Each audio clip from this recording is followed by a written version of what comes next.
सभी विभूतियों को मैं प्रणाम करता हूँ, अभिनंदन करता हूँ। मुझे जो विषय चर्चा हेतु दिया गया है वह है पर्यावरण का संरक्षण एवं संवर्धन आर्थिक परिप्रेक्ष्य में। अगले कुछ मिनटों में मेरा प्रयास रहेगा कि मैं विषय के साथ न्याय करते हुए इस विषय की एक व्यापक दृष्टि आप सभी के समक्ष इस मंच के माध्यम से प्रस्तुत कर सकूं। हम सुबह से बहुत सारे वक्ताओं को सुन चुके हैं। हर बात के मूल में भावना एक ही है कि हम जिस ओर जा रहे हैं हम उसी ओर से आए हैं। हम जिस समृद्धि की बात करते हैं हम वो तो पहले से ही समृद्ध थे ही। अब हम पुनः उस समृद्धि को हासिल करने की चर्चा करते हैं, बात करते हैं। भारत सोने की चिड़िया बनना चाहता है, हम सोने की चिड़िया थे ही। अब आज का जो विषय है इसके व्यापक दृष्टिकोण को प्रस्तुत करते हुए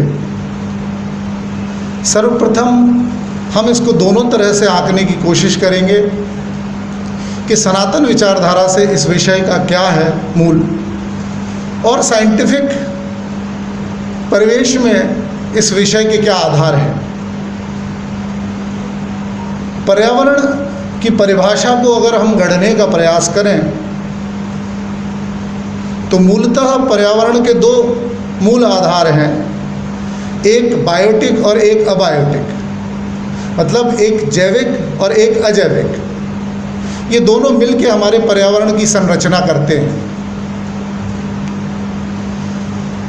हम जिन भी चीज़ों से घिरे रहते हैं या जिन भी चीज़ों का प्रभाव हमारे ऊपर पड़ता है वो सभी पर्यावरण में समाहित हैं, उन सभी को हम अपना पर्यावरण कहते हैं।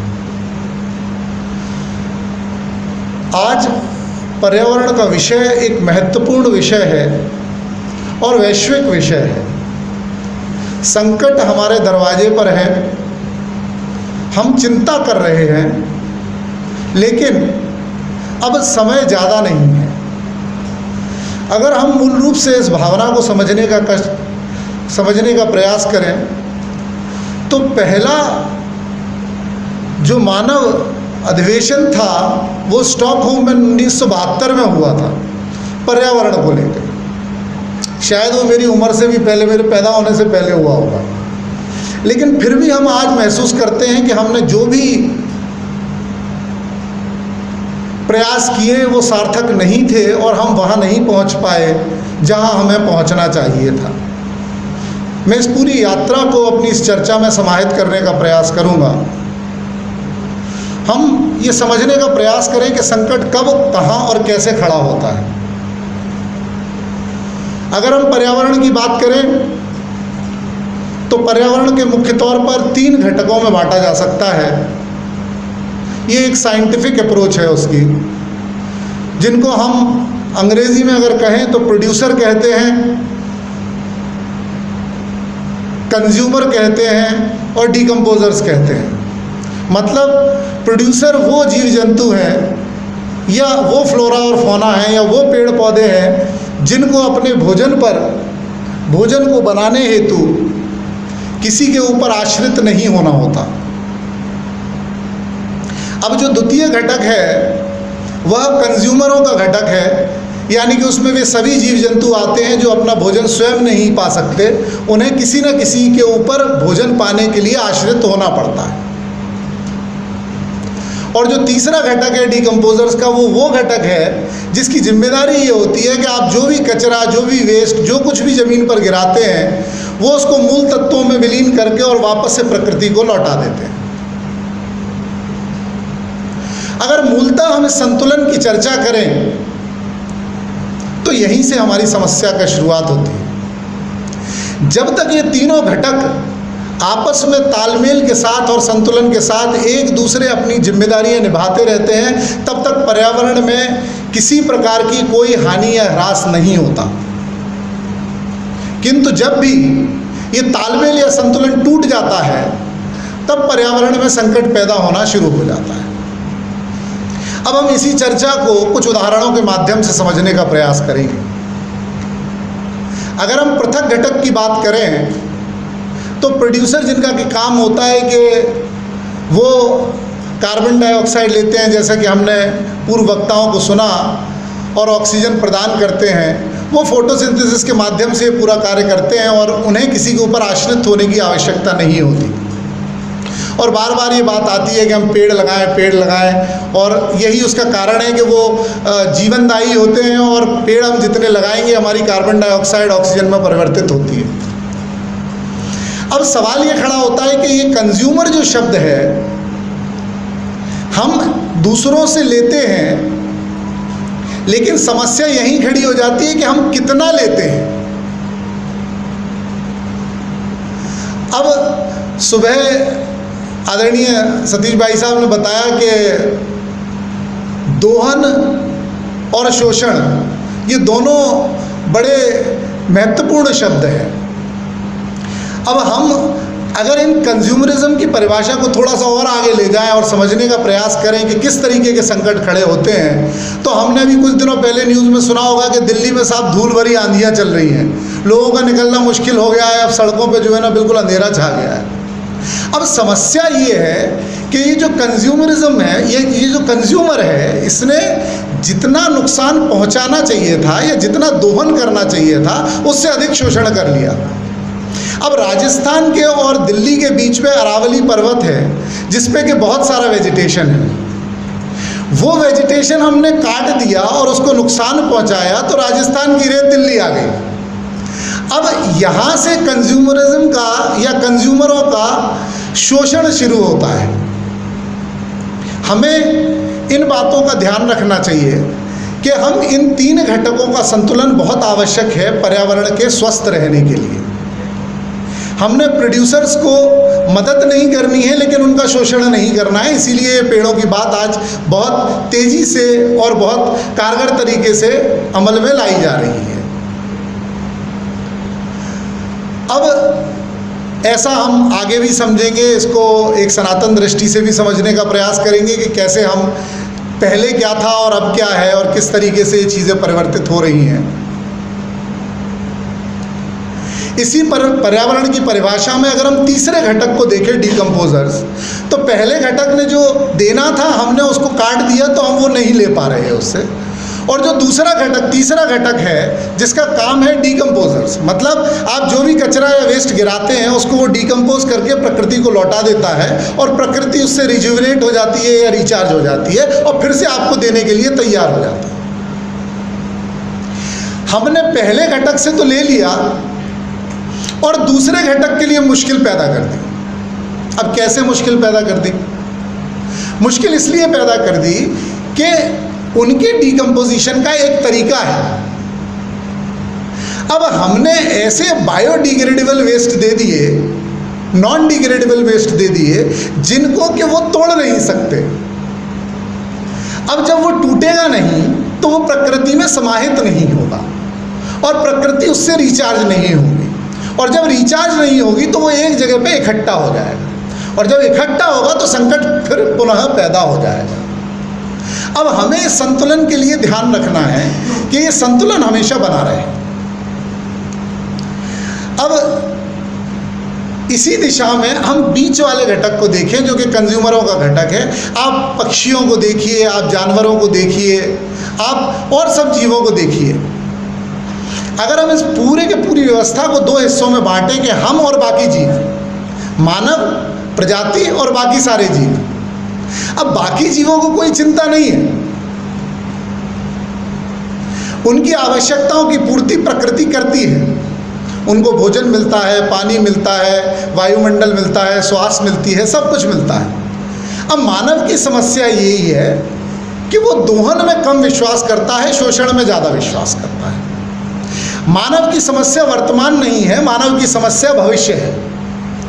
और जब ये भविष्य की समस्या दौड़ में परिवर्तित होती है तो फिर ये स्टेटों में चलती है, संस्कृतियों में चलती है, राष्ट्रों में चलती है, फिर ये सिलसिला एक के बाद एक शुरू हो जाता है और ये दौड़ आगे चलती रहती है।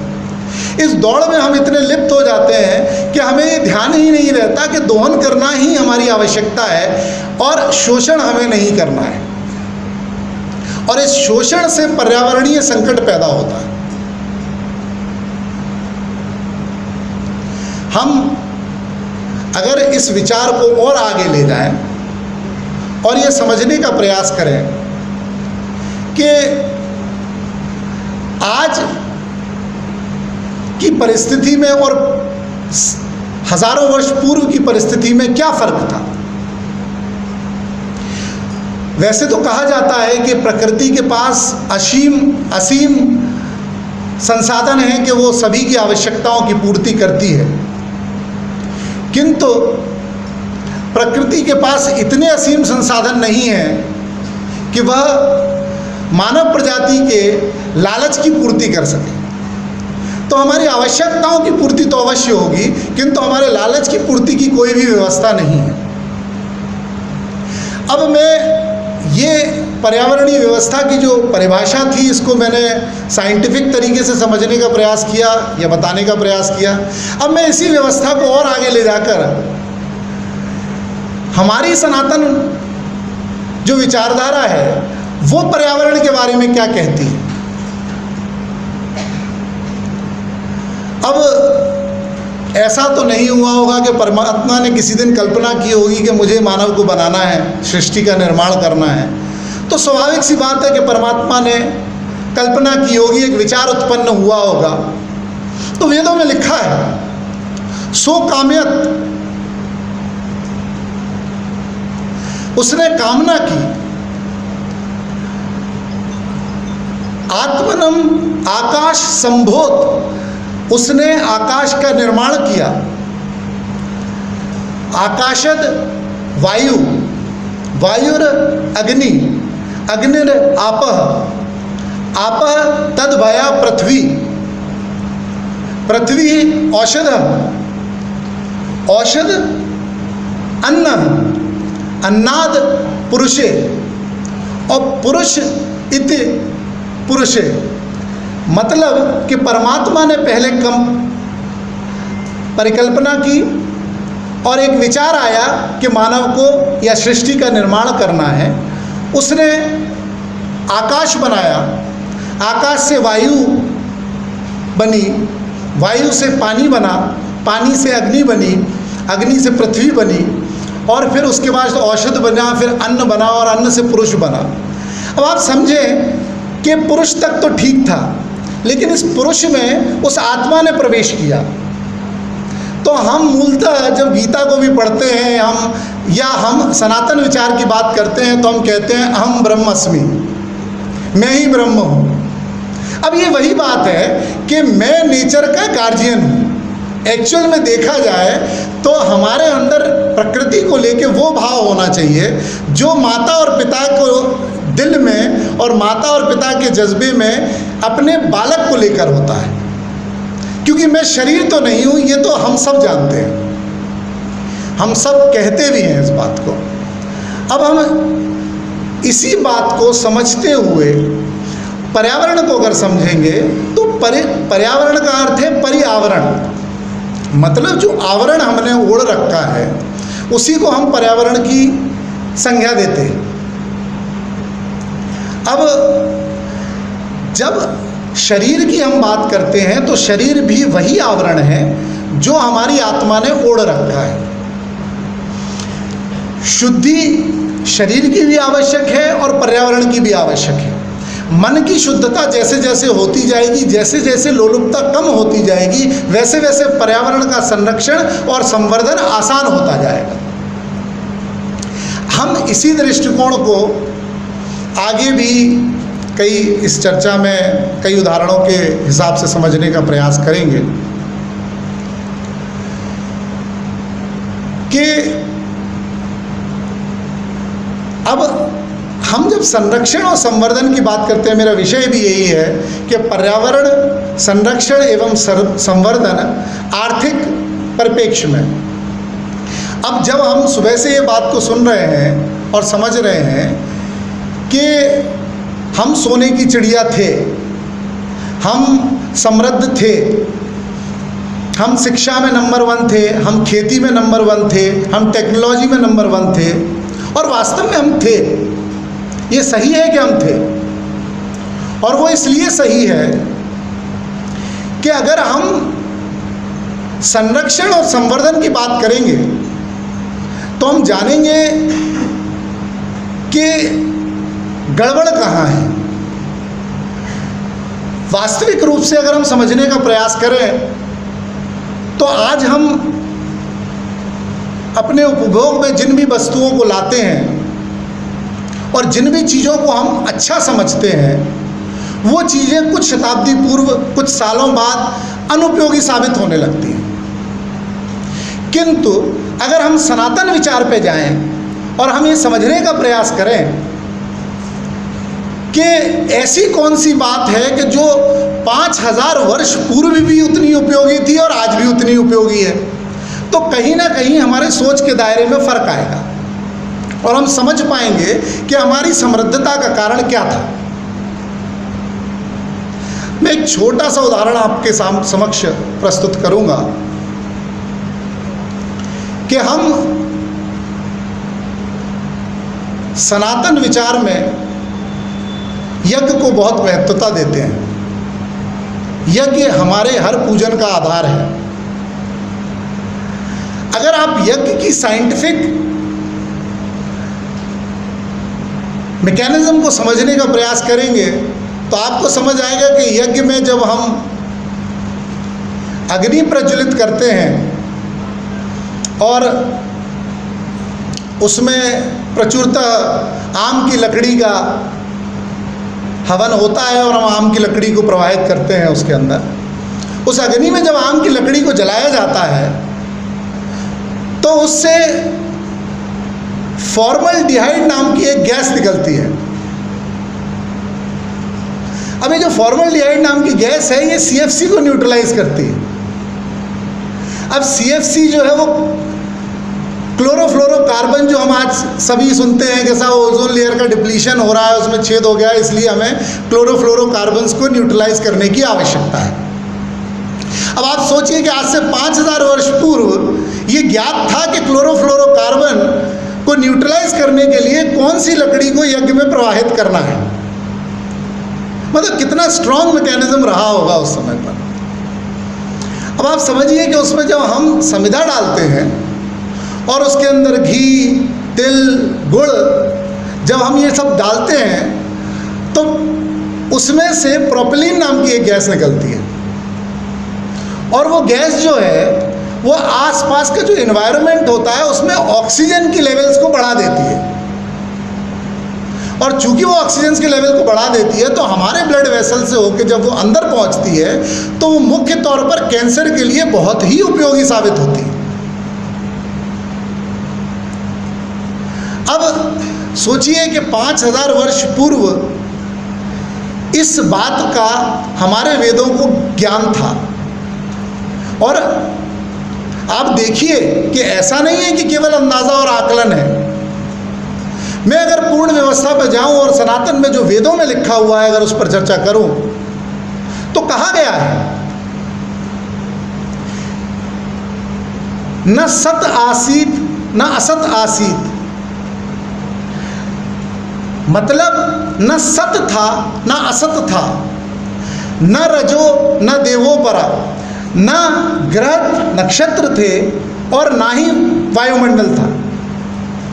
किम आरिफ, मतलब उस समय पर भी हम किसी न किसी चीज से ढके हुए थे।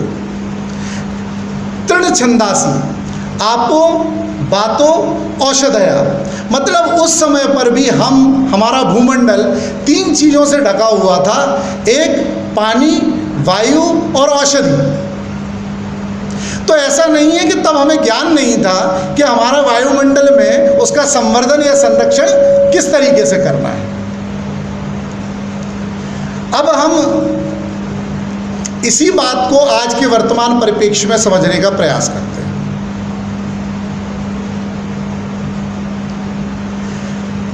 अगर आप इसको देखें कि जब हरित क्रांति हुई होगी तो रासायनिक फर्टिलाइजर्स का इस्तेमाल शुरू हुआ होगा, और उस समय पर ये बड़ा एक कारगर बात मानी गई होगी कि अब हमारे अनाज के दाने बड़े होंगे और फसल ज़्यादा होगी और हम ज़्यादा से ज़्यादा जो अनाज, गेहूं और फसलें हैं उनका ज़्यादा से ज़्यादा उत्पाद ले पाएंगे। किंतु अगर आज हम अपनी समस्याओं को समझने का प्रयास करें तो शायद ये एक बहुत बड़ी समस्या है जो हम सबके सामने है।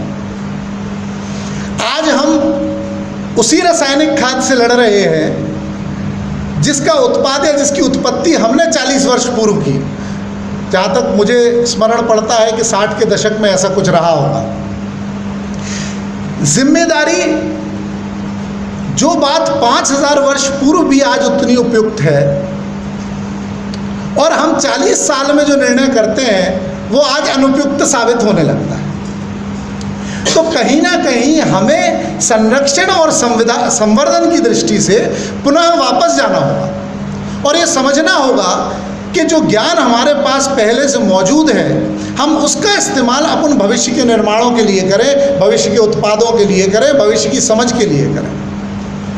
ये स्वाभाविक बात है कि हम विकास को छोड़ नहीं सकते। जब हम संरक्षण और संवर्धन की बात करते हैं विकास के दृष्टिकोण से तो ज़्यादातर चर्चाओं में हम विरोधाभासी नज़र आते हैं कि अगर विकास होगा तो पोल्यूशन होगा। ऐसा नहीं है। हम तब भी समृद्ध थे, हम तब भी विकास करते थे और तब भी हम सारी व्यवस्थाओं को ऐसे ही चलाते थे और तब भी हम नंबर 1 थे। हम भविष्य में भी बहुत सारी बातों को, बहुत सारे ज्ञान को लागू कर नंबर 1 हो सकते हैं और संरक्षण और संवर्धन को भी वैसे ही लागू रखा जा सकता है। आज हमने सुबह सुना कि अंग्रेज़ 45 ट्रिलियन ले गए हिंदुस्तान से। 2025 में हमें 5 ट्रिलियन इकोनॉमी बनना है। स्वाभाविक सी बात है कि हम विकास के रास्ते को नहीं छोड़ सकते। पर जब हम विकास की बात करते हैं तो विकास 2 तरीके का होता है। एक विकास वो जो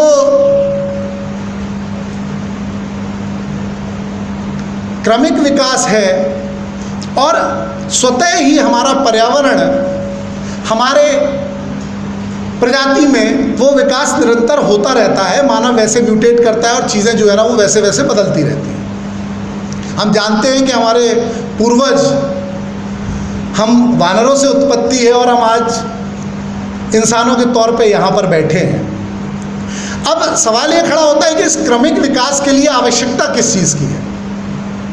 उपभोग अलग बात है, विकास अलग बात है, बाकी सारी चीज़ें एक अलग बात है। बट इस क्रमिक विकास के लिए भी एनवायरनमेंट और पर्यावरण की आवश्यकता है। अगर हम पर्यावरण का दोहन न करते हुए शोषण करेंगे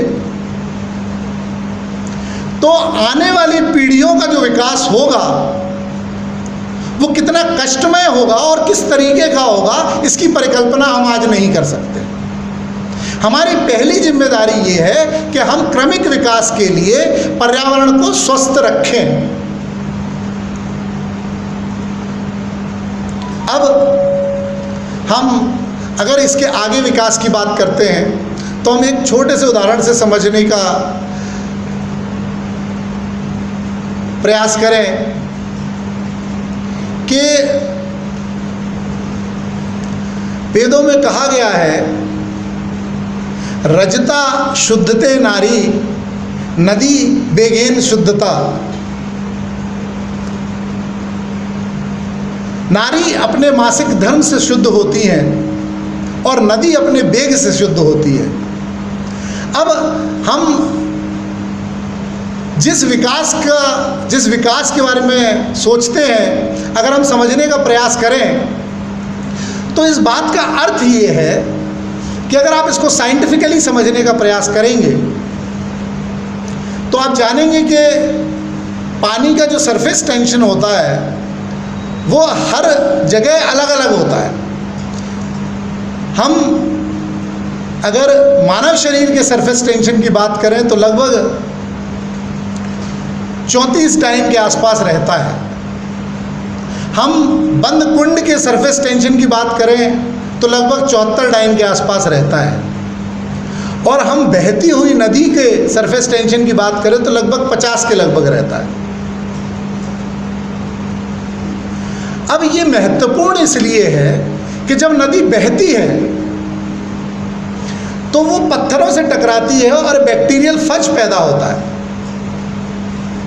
और ये जो बैक्टीरियल फज होता है इससे उसमें उसके पानी में ऑक्सीजन की मात्रा बढ़ती है और CO2 बढ़ता है। किंतु हमने क्या किया, हमने ये किया कि नदियों के ऊपर तो डैम बना दिए और फिर उसके ऊपर से 6.8 करोड़ टन वेस्ट हमने नदियों में बहा दिया। तो अंत में नदियों की जब वेग कम हुआ तो उनका सरफेस टेंशन बढ़ा और धीरे धीरे ऐसी स्थिति हो गई कि वे तालाबों में, नालों में परिवर्तित होकर खत्म होने लगे। हमें इस बात को यूं भी समझना पड़ेगा कि अब ये सिर्फ नदी नहीं है। हम जानते हैं कि हमारा पृथ्वी जो है वो 3/4 पानी से बनी हुई है। अब इस 3/4 पानी में, पानी तो बहुत है, लेकिन इस 3/4 पानी में से 97.5% सलाइन वाटर है। मतलब ऐसा पानी जिसका कि हम इस्तेमाल नहीं कर सकते, जो समुद्रों में पाया जाता है। अब ये जो शेष 2.5% जो पानी बचा, इस पानी में से लगभग 66% पानी जो है वो क्लोज्ड वाटर है। क्लोज्ड वाटर मतलब जो ग्लेशियर्स में है और ऐसी जगह पे है जो हमारे एक्सेस से बाहर है, मतलब जहां हम नहीं पहुंच सकते, या जो बर्फ़ के फॉर्म में है, किसी और अदर फॉर्म में।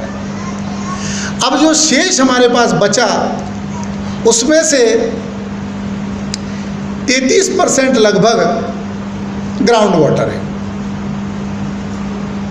अब इस 33% के बाद जो हमारे पास बचता है लगभग 1.4 या 1.5% पानी बचता है, जो एक्चुअल में नेचुरल वाटर है, जो हमारे पास रेडिली अवेलेबल है नदियों के माध्यम से, झरनों के माध्यम से और तमाम रिजर्वोयर्स के माध्यम से।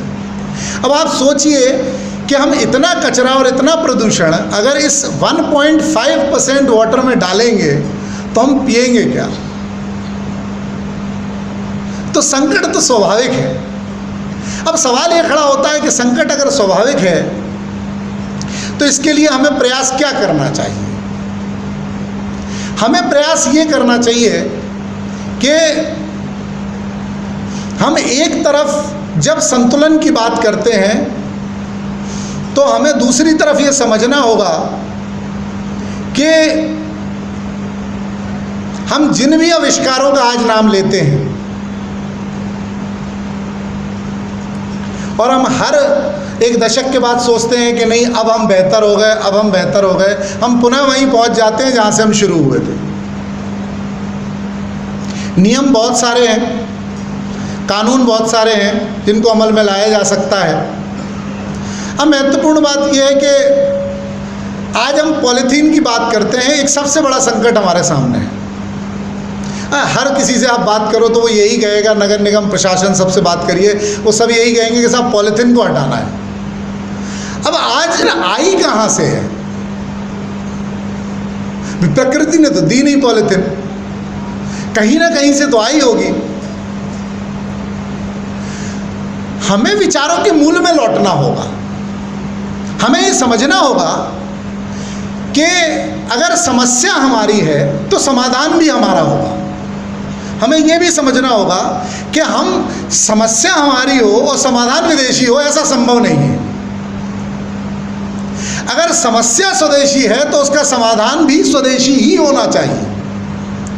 मूलतः हो ये रहा है कि जो भी हमें बाहर से मिलता है हम उसको आत्मसात कर लेते हैं और एक दशक बाद समझ में आता है कि यार ये तो हमारे मतलब का था ही नहीं।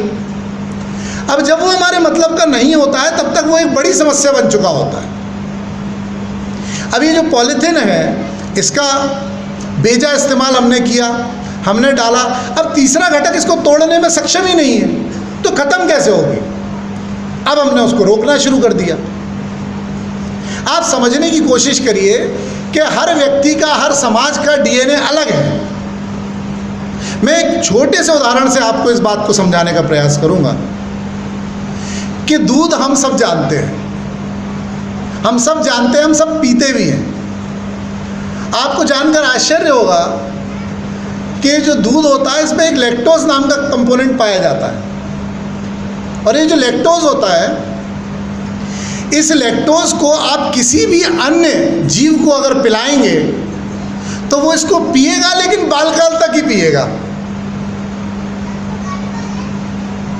उसके बाद उसकी क्षमताएं, उसका शरीर वो शक्ति खो देता है कि वो लैक्टोज को तोड़कर उसे एनर्जी में परिवर्तित कर कर और अपनी ऊर्जा प्राप्त कर ले और शरीर अपना काम करना शुरू कर दे। वो नहीं हो पाता। अब आप मानव में देखिए, मानव ही एक ऐसा व्यक्ति है, एक ऐसी प्रजाति है जो इस लैक्टोज को तोड़ लेती है और तोड़ने के बाद उससे अपनी ऊर्जा प्राप्त करती है और शरीर के संचालन में वो ऊर्जा मदद करती है। अब आपको ये जानकर आश्चर्य होगा कि सब मानव नहीं,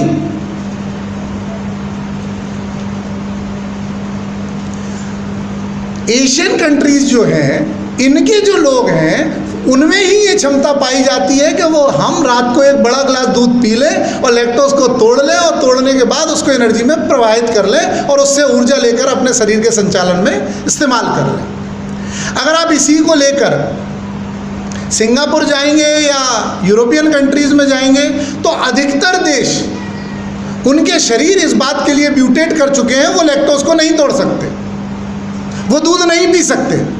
अगर आप उनको पिलाएंगे, अब दूध की बात कर रहे हैं अपन पनीर स्लाइस की या वो चीज़ स्लाइस आता है उसकी बात नहीं कर रहे, किंतु मैं सिर्फ ये समझाने का प्रयास कर रहा हूँ कि हमारे डीएनए में वो परिवर्तन आ चुका है, शरीर ने उसको आत्मसात कर लिया है कि हमें ये समझना पड़ेगा कि हमारी समस्या का समाधान हमारा स्वयं का होगा। आपको एक और उदाहरण के मार्फत में समझाने का प्रयास करूंगा कि रोडेशिया करके एक जगह है, उसमें एलन सेवरी नाम के एक एनवायरमेंटलिस्ट होते थे। उनको ये जिम्मेदारी दी गई कि वहाँ के जो जंगल थे वो ब्राउन टर्न हो रहे थे, मतलब वो अलग हरे रंग को छोड़कर ब्राउन रंग में कन्वर्ट हो रहे थे। तो चूंकि वो एनवायरमेंटलिस्ट थे तो उनसे कहा गया कि साहब आप जाइए, जाकर देखिए कि ऐसा क्यों हो रहा है। उस जंगल में बहुतायत हाथी थे, और जो हाथी थे तो उन्होंने बहुत सारा एक्सपेरिमेंट करने के बाद समझा कि साहब ये हाथी जो है ना, इसका मूल कारण है, इनको हाथियों को समाप्त कर दिया जाए। तो ऊपर से आदेश हुआ और उन्होंने हाथियों को स्लॉटर कर दिया। जब उन हाथियों को स्लॉटर किया गया तो उससे फाइनेंशियल गेन तो बहुत सारा हुआ, हाथी दांत बिके और बाकी सारी चीज़ें XYZ। परंतु कुछ दिनों बाद वो जंगल जो है मरुस्थल में परिवर्तित हो गया। अब जब जंगल मरुस्थल में परिवर्तित हो गया तो वापस से उनकी जिम्मेदारी बढ़ी और फिर से उन्होंने जब शोध की तो पता चला कि कहीं ना कहीं उनसे चूक हो गई। और एक्सपेरिमेंटल तौर पर उन्होंने एक शोध की। उन्होंने शोध ये की कि एक बड़े जंगल में बहुत सारी गायें लाके रखी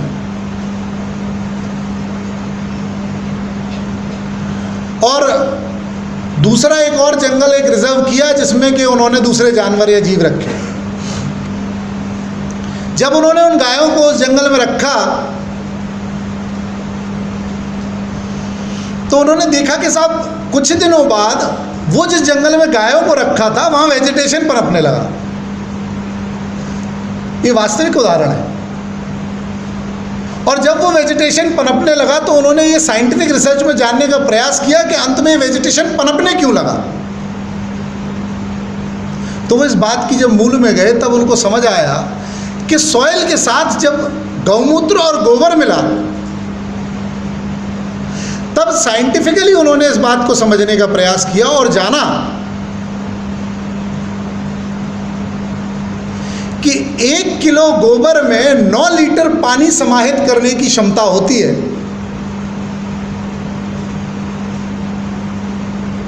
और हमारी सनातन परंपरा में आप जाइए 5000 वर्ष पूर्व, तो आपको पता चलेगा गाय प्रमुख क्यों है।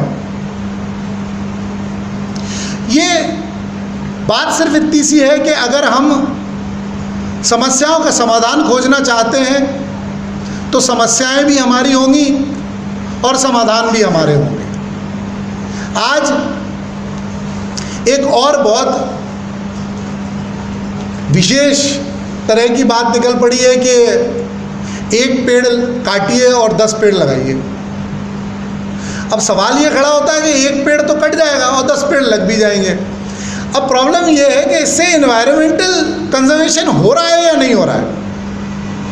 अब मैंने साहब पेड़ काटा घर के आंगन में और लगा दिया टेक के जंगल पे जाकर, और वो भी मैंने 10 पेड़ लगा दिए।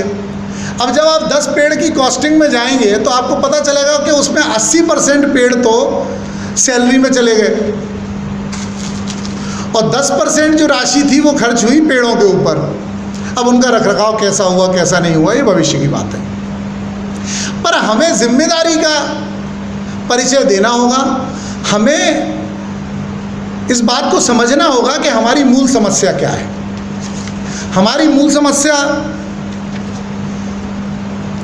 समय हो गया है, मैं ख़त्म करने का प्रयास करूंगा। हमारी मूल समस्या मुख्य तौर पर यह है कि जो हमारी सरकारें हैं उनकी क्षमताओं के बाद बाहर है।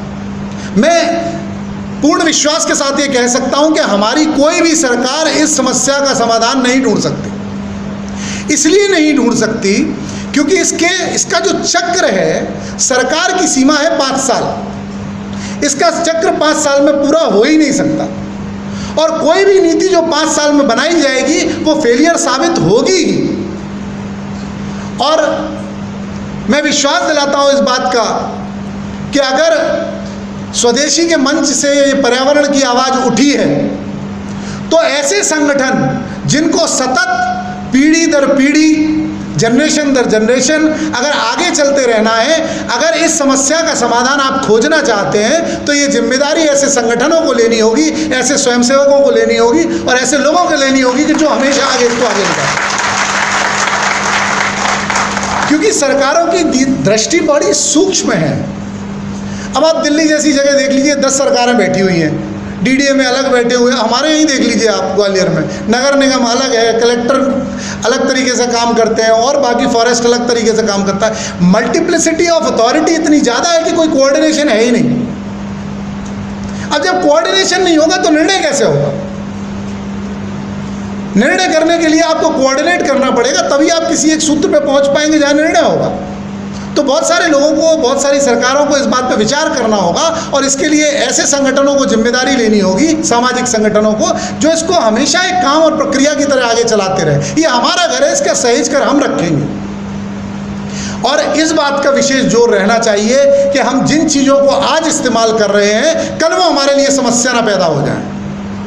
हम इनकैंडिसेंट बल्ब पर थे, आज हमने CFL इस्तेमाल शुरू कर दिया, अब हम LED पे आ गए। बहुत अच्छा है, पावर बचा लेते हैं। टेस्ला ने एक गाड़ी बना दी साहब, वो उस गाड़ी इलेक्ट्रिक से चलती है। अरे सोलर पैनल कैसे चलते हैं? स्टील में जो स्टील बनती है वो स्टील कैसे बनती है? हमें ये समझना होगा कि ये छोटे समय में आकलन वाली चीज़ नहीं है। हमें लंबे दृष्टिकोण के साथ एक मायोपिक व्यू न लेते हुए, हमें एक वृहद और मैक्रो व्यू लेते हुए इस समस्या का समाधान खोजना होगा। आप सभी ने मुझे सुना, आप सभी के अंदर बैठे परमात्मा को मेरा प्रणाम। धन्यवाद।